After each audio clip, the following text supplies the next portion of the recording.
আসসালামু আলাইকুম। সো দেখতে পাচ্ছেন আমরা আজকে আপনাদেরকে জাতীয় পাখি দোয়েলকে নিয়ে আলোচনা করার জন্য দোয়েল খুঁজতেছি। তো দোয়েল খুঁজে পেয়ে গিয়েছি। সমস্যা হচ্ছে একটা, এখানে প্রচুর পরিমাণে গাড়ির সাউন্ড।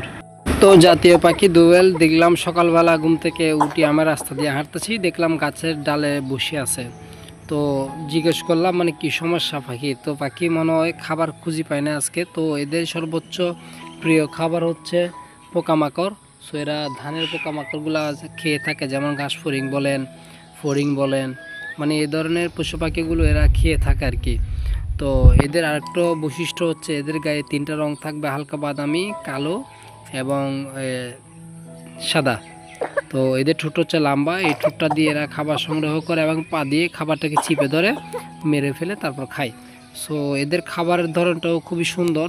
সো আমরা যারা এই দোয়েল পাখি সম্পর্কে জানি, তো তারা অবশ্যই দোয়েল পাখিকে খুবই ভালোবাসে, আর যারা জানে না তারা দোয়েল পাখিকে আকারে ছোটো পাখি হিসেবে ঘৃণা করি। আসলে এটা খুবই একটি জনপ্রিয় প্রাণী আমাদের। সো পুরো বাংলাদেশ